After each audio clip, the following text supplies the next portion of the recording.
What's going on, everybody? It's ZBC 2001, bringing you guys a little bit of Search and Destroy. I fare pretty well in this match. Some BS shenanigans happened, but all in all, it was pretty fun.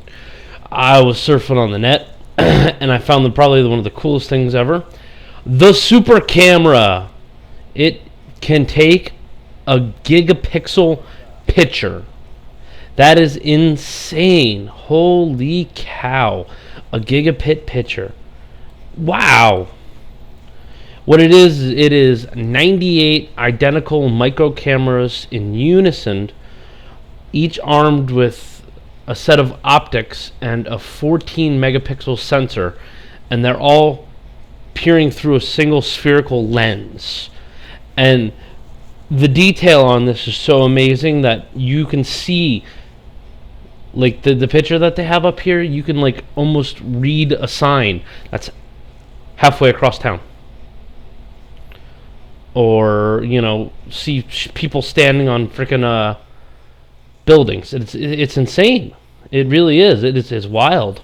I think that's fantastic that technology is getting that far in this. It's just, think about that. We could slap that shit on a satellite, and wham bam, thank you, ma'am.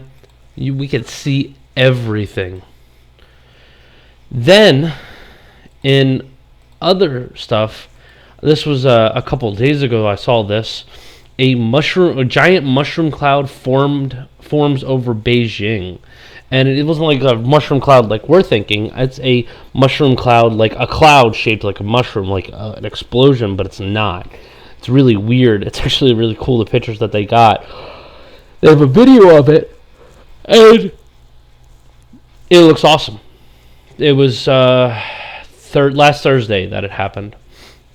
I'm gonna put the link for it in the in the description too, because that is just so freaking cool. And I also, as I watching shows with my kids, I have come to like certain TV shows, like my favorite so far is the Avatar series, like Legend of Avatar: The Last Airbender and all that stuff. It was fantastic. Now they have Legend of Korra out, and it is taking an older approach at it, whereas Avatar: The Last Airbender was kind of a kiddie show because the group that it was aimed towards was younger when it started, so they were all aiming it so that way it's set to them. Now that the original group of kids that were watching this when it was coming out are older, they've brought the series up to the mid-teen ages, where that current group of kids is, and it's taking a darker tone and just a more adult tone, and it is very like steampunkish, which is really cool. And recently, in the last episode, they took out one of the main characters. If anybody has watched it, Toph Beifong, which is the Earthbender in the original series, her daughter, Lin Beifong, is the chief of police in the city, capital city. And she sacrificed herself to help Tenzin, which is Aang's son, get his family away from Capital City, because they are the only airbenders left. They're the last family of airbenders, so they are very important that they get out and they are kept safe until they can breed and the airbenders can repopulate. So she gives herself up, and she does it really fantastically. She like jumps on this metal airship and just tears the damn thing apart, and goes to the other one and gets knocked out. And she meets up with Amon, which is the main bad guy, and he blocks her bending. And as far as I can tell, this is where shit gets deep.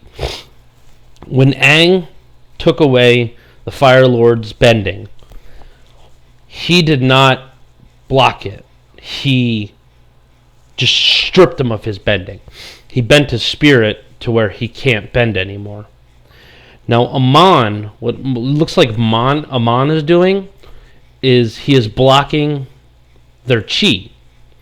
because if you watch, he turns around and he touches the top part of their crown, which is I'm not sure what that top part of their forehead, which I'm not sure which one of the 7 chakras that is, but if because the whole series is really, really based off of chakra and stuff like that, the flow of energy and chi and stuff like that. So what it looks like to me is Amon is basically blocking their chi and the flow of their energy throughout their body.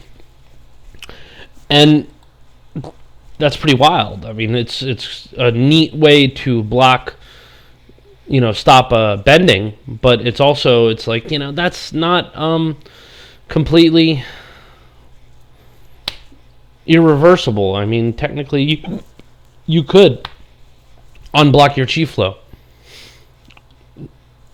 depending on how determined you are. But once again, we're going to see how this all pans out, because at the end of that episode, they introduce Fire Lord Zuko's grandson, General Iroh, which he is the head of the United Forces military, which is cool, because I'm glad that they are bringing everybody together that was in the original journey, even though they're not all there except for Katara. She's older, a lot older, but everybody is there, and they are trying to stop not Iroh, Amon from equalizing everybody, from stealing everybody's bending. And I kind of see where Amon comes from, but really, I think I'm not sure what he is. It's going to be a really interesting series, to say the least, and I can't wait to see how it all pans out. So if you haven't checked it out, it's on one of the friggin' Nickelodeon channels, and it's well worth watching. It's got a good storyline. I mean, the writers did a fan-friggin-tastic job writing it, and I got nothing but love for either one of the series. Both of the series. They're both fantastic. So look, let me know how you guys felt about what I talked about today. Leave messages, yada, yada, yada. You know the deal. I'd like to hear from you guys.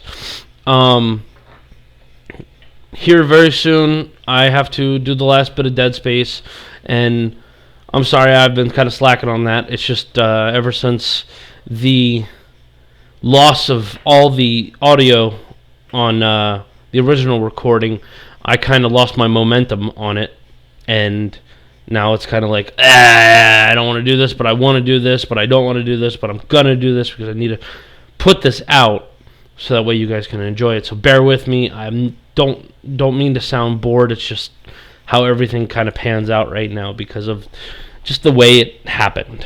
So, but thanks for watching. I appreciate it.